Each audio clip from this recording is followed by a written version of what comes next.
వచ్చాం.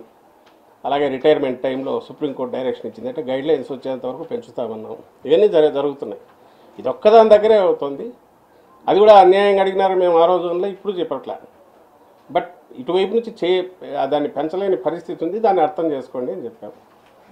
దాన్ని అది మేమేదైనా కమ్యూనికేట్ చేయడంలో ఇదే ఉన్నా, ఈ డిలే జరుగుతున్న నాళ్ళు ఇన్నాళ్ళు వాళ్ళు సమ్మె చేస్తున్నా ఎలాంటి కఠిన చర్యలు కానీ అవి లేనప్పుడు దాన్నైనా పాజిటివ్ స్పిరిట్తో చూసి ఇప్పటికే వచ్చిండాల్సింది. లేదు ఇప్పుడు ఒక ఎక్కడో ఒక చోట ఒక కట్ ఆఫ్ ఇది వస్తుంది, అది వచ్చింది కాబట్టి ఎస్మా దీని కిందికి తీసుకొచ్చి ఎసెన్షియల్ సర్వీసెస్ కిందికి తెచ్చి నోటీసులు ఇవ్వడం ఇది జరుగుతుంది, మొదలవుతుంది, ఆ ప్రాసెస్ ఉంటుంది. ఇప్పటికైనా సమయం మించిపోయింది లేదు. అది రిక్వెస్ట్ చేద్దామని మీ ద్వారా మీడియా ద్వారా రిక్వెస్ట్ చేద్దామని వచ్చాం. దాన్ని దయచేసి అర్థం చేసుకుని వాళ్ళు కానీ అలాగే మున్సిపల్ వర్కర్స్ కూడా చేయగలిగినంత చేశాం. పట్టుదలకు పోకుండా చిన్న చిన్నవి ఏమైనా ఉంటే వేరే పరిశీలించవచ్చు, that's not a different issue. కానీ సాలరీ పెంచడం అనేది ఇప్పట్లో కుదరదనేది దయతో అర్థం చేసుకొని సమ్మె విరమించాల్సిందిగా కోరుతాను. మున్సిపల్ ఇప్పటికైతే ఏం లేదు, చర్చలు జరుగుతున్నాయి, రిజాల్వ్ అవుతుందని అనుకుంటున్నాం. మళ్ళీ కూర్చున్నాం. అంగన్వాడీ దీనికి సంబంధించి కూడా వాళ్ళు ఈరోజు మళ్ళీ వచ్చినట్టున్నారు సిఎస్ గారు, అది కూడా రిజాల్వ్ అవుతుందేమో అని ఆశ ఉంది. బట్ ఈలోగా ఈరోజు వాళ్ళ స్టేట్మెంట్లు కానీ పొలిటికల్ పార్టీస్ దాన్ని ఒక స్టాండ్ తీసుకోవడం కానీ, అలాగే మొన్నటి వరకు 19 వరకు అధికారంలో తెలుగుదేశం పార్టీ కూడా ఒక పొలిటికల్ స్టాండ్ తీసుకొని రావడం కానీ, అలాగే వీళ్ళ దాంట్లో కూడా ప్రభుత్వాన్ని దించేయగలమని ఇది కూడా మాకు ధీమా ఇచ్చారు ఆ పార్టీలు అంటుంటే, అది ఎక్స్ట్రీమ్ పొజిషన్ అలాంటివి తీసుకోవడం ఉద్యోగులుగా ఉన్నవాళ్ళు. అది నిజంగా కరెక్ట్ కూడా కాదు. అండ్ ప్రయత్నం ఎవరైనా చేయొచ్చు, ప్రతి ఓటు దించడానికి వేయచ్చు లేదా నిలపడానికి వేయచ్చు. కానీ మేము 1,00,000 మంది ఉన్నాం కాబట్టి మేము కలిసి ఇచ్చేయగలం అంటే, ఇది 5 కోట్ల మంది ఉండే రాష్ట్రం. వాళ్ళు ఏదో ఆవేశంగానో ఇంకోదానికో వాళ్ళు రెచ్చగొట్టే రకంగానో పొలిటికల్ పార్టీలు చేస్తే ఆ ఉచ్చులో పడొద్దు, వాటికి బలిపశువులు కావద్దు అనేది మా విజ్ఞప్తి. అంగన్వాడీల్ని వాళ్ళు కనుక అదే రకంగా ముందుకు వెళ్తే ఎస్మా ఉన్న నేపథ్యంలో వాళ్ళకి నోటీసులు ఇచ్చి విధుల నుంచి తొలగించే అవకాశం ఉంటుంది. ప్రత్యామ్నాయ ఏర్పాట్లు అన్నప్పుడు ప్రత్యామ్నాయ ఏర్పాట్లు జరుగుతూ వస్తుంటాయి. అవి జరిగినప్పుడు ఏ రూపంలో జరుగుతాయని అన్నిటికీ అది వాళ్లకు తెలుసు, మిగిలిన వాళ్ళకు తెలుసు ఏ రకంగా ఉంటుంది. ఏదైతే ఎంతకాలం అయితే దాన్ని చూస్తూ వచ్చామో అయిన తర్వాత నెక్స్ట్ స్టెప్కు పోక తప్పదు. అవి ఎట్లా ఉంటుంది అనేది వాళ్ళకి నోటీసులు పోయినప్పుడు నోటీసుల్లో తెలుస్తుంది. ఆల్రెడీ వద్దని చెప్తున్నారు. వాళ్ళు కంటిన్యూ చేసినప్పుడు అంటే అది ఏం చెప్పినా ఏదో హెచ్చరికలాగానో భయపెట్టినట్టు బెదరగొట్టినట్టు ఉంటుంది కాబట్టి నేను దాని జోలికి మాటల జోలికి పోను. ఒక్కసారి అది నడవడం ఆగకూడదు.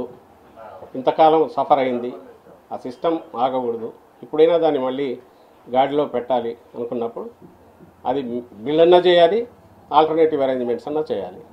వాళ్ళని చేయమంటున్నాం, చేయనప్పుడు ఆల్టర్నేటివ్ అరేంజ్మెంట్స్ చేస్తున్నప్పుడు అది ఖచ్చితంగా that will lead to heart burn. కొంచెం ఇబ్బంది అవుతుంది, అందరికీ ఇది అవుతుంది. ఆ పరిస్థితి వద్దు, ఇటు వద్దు అటు వద్దు, తెచ్చుకోని అవసరం లేదనేది మా ఫైనల్ రిక్వెస్ట్ చేస్తుంది. ఏం లిస్ట్ అమ్మా?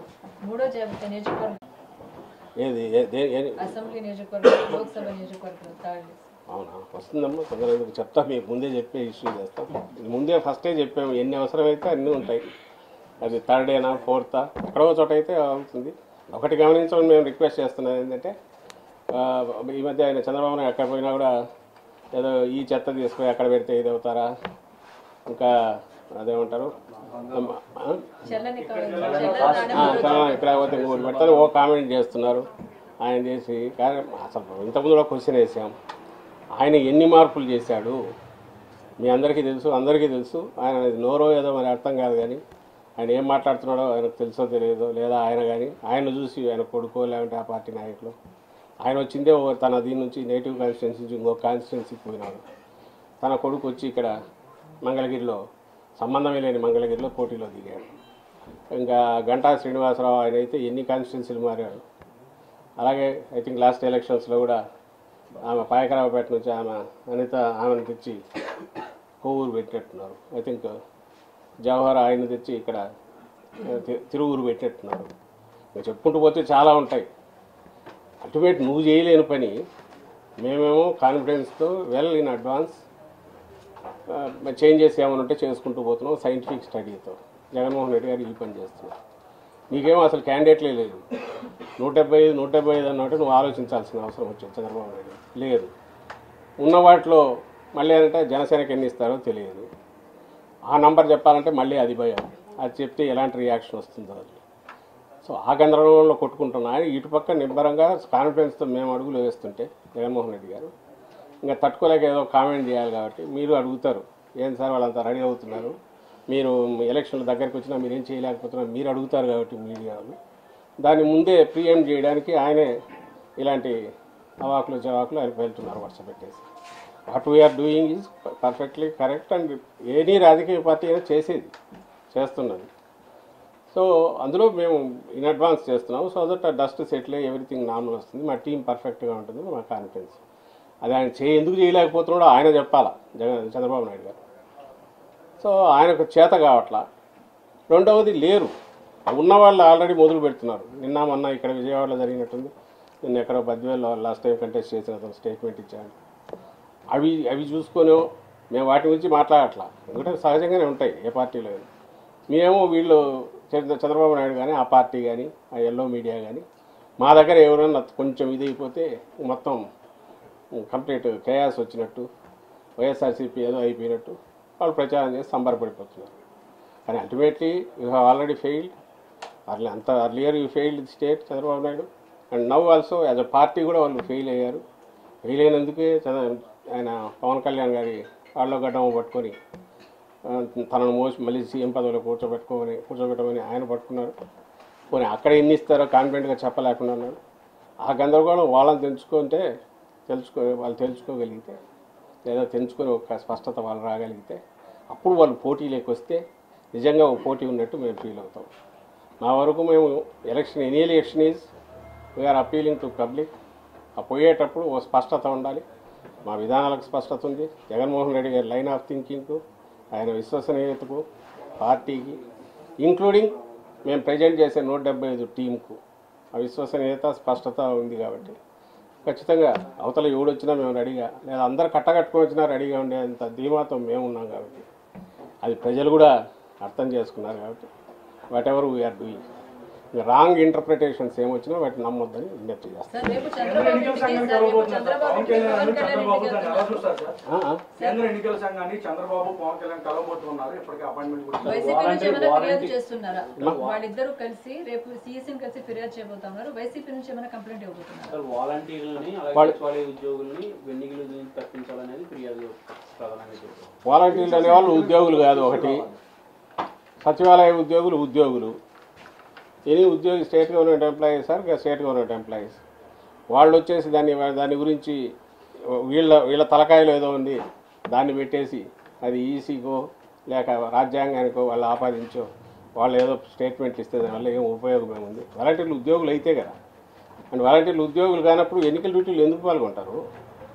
ఎన్నికల డ్యూటీలో పాల్గొనరు. ఎన్నికల్లో ప్రజాస్వామ్యంలో ఎన్నికలు ఇంపాక వాళ్ళు పౌరులుగా, మామూలు పౌరులుగా వాళ్ళ అభిప్రాయాలకు అనుగుణంగా పనిచేస్తారు. ఇట్స్ వాలంటీర్ అని పదంలో మాట్లాడి ఉన్నప్పుడు దాని మీద వీళ్ళు అనడం ఏంటి? వాళ్ళని ఏదో మేము వాడుకుంటున్నాం అనడం ఏంటి? దానికి ఏమైనా అర్థం లేనిది. దాన్ని తీసుకెళ్ళి ఈసీకి పెడితే పాపం వాళ్ళు ఏం చేస్తారు? ఎలక్షన్ కమిషన్ పెడితే. So that is entirely there. అంటే నేను కూడా రాంగ్ ఇది ఇవ్వడానికి ట్రై చేస్తున్నాను అనుకున్నాను. ఇప్పుడు కాదు, 4-5 నెలల నుంచి మొదలుపెట్టారు. ఎలాగో పుట్టి మునిగింది అని తెలుసు. రేపు ఎన్నికల్లో ఇంకా ఆ అకౌంట్ ఓపెన్ అవుతుందో లేదో డౌట్ వాళ్ళకు. 23 కూడా వచ్చే ఛాన్స్ లేదు. సో ఇప్పుడు నుంచి ఒక గ్రౌండ్ ప్రిపేర్ చేసుకుంటున్నారు. నిజంగా చేస్తున్నది వాళ్ళు. మేము ఆధారాలతో సహా చూపించాం. ఏదో myparty.com ఏదో పెట్టుకున్నారు, దాంట్లో అంతా ఎక్కించుకుంటున్నారు, పర్సనల్ డేటా కలెక్ట్ చేస్తున్నారు. ఇళ్లలోకి వెళ్తే కొంతమంది గొడవలు కూడా చేశారు, మా పర్సనల్ డేటా మీకు ఎందుకని. ఇవి అందరికీ తెలిసినది. ఈ ఆధారాలతో సహా మొత్తం పెట్టారు. అలాగే వాళ్ళ సంబడి ఎవరినో అపాయింట్ చేసుకుంటే అతను లక్షలు అంటే ఆల్మోస్ట్ దాన్ని ఏమంటారు, ఎలక్ట్రల్ రోల్స్ కంప్లీట్గా ఇచ్చినట్టు ఇచ్చారు. ఇవన్నీ బోగస్ ఓట్లని. అవి కిందికి పంపిస్తే లక్షల్లో అవన్నీ జెన్యున్ ఓట్లని మళ్ళీ కింది నుంచి పైకి వచ్చింది. కానీ వాళ్ళకి రావాల్సిన ప్రచారం ముందు ఏదో చేయాలనుకుంటారో అదైతే కొట్టేశారు. ఇగో ఇన్ని లక్షల బోగస్ ఓట్లని మేము ఇచ్చాము. కానీ చేస్తున్నది ఎవరంటే హైదరాబాద్ నుంచి అదేది వాళ్ళు ఫ్లెక్సీలు పెట్టి మరి తెలంగాణ ఎలక్షన్ కాగానే ఫోటోలతో సహా ఇచ్చాము ఎలక్షన్ కమిషన్. ఇక్కడ అయిపోయింది కదా, అక్కడికి పోదండి అని చెప్పి అందరికి పిలిపించారు. మీరు చూసింటారు, సోషల్ మీడియాలో కూడా వాటి రండి మేము ఆర్గనైజ్ చేస్తామనేది వచ్చాయి. ఇది ఇక్కడ ఓటర్ రిజిస్ట్రేషన్ చేయిస్తాము. బరి తెగించి ఆ బండగా ఆ రోజు చేసినారు, ఈరోజు ఇప్పటికి అపోజిషన్లోనూ కూడా చేస్తున్నారు. తెలిసినవే ఆ విద్యలు తెలుగుదేశం పార్టీ. కానీ కంప్లైంట్లు మాత్రం మొత్తం మా మీద పెట్టి అక్కడ నుంచి ఇక్కడ వరకు పొదలేసిన నుంచి కట్టలు ఇస్తున్నారు. ఎందుకంటే నేను అనుకోవడం అయితే ఈ రేపు పోయిన తర్వాత ఎందుకు పోయినారంటే అది అంతకుముందు ఈవీఎంల మీద పడినాడు. ఒకసారి ఓడిపోతే ఈవీఎంల మీద, ఓటర్ లిస్ట్ మీద ఇవి చూపించి మేమంతా చేసి ఇది చేసినామని చెప్పడానికి ఒక సాకు కోసం ఇదంతా చేస్తున్నారని మేము అనుకుంటాను. రేపు ఏపీ ఎన్నికల్లో షర్మిల గారికి పూర్తి స్థాయిలో సహకరిస్తామని రేవంత్ గారు అన్నారు. ఏపీ ఎన్నికల్లో షర్మిల గారికి సహకరిస్తాము, పూర్తి సహకారం అందిస్తాను రేవంత్ గారు. అది సీఎం జగన్ గారు నాకు విషయం చెప్పలేదు. ఎక్కడొచ్చింది ప్రెస్ కాన్ఫరెన్స్లో అన్నారా? ఇంటర్వ్యూలో ఎవరు ఇంటర్వ్యూ? ఎవరు? ఏబిఎన్ ఆయన ఈయన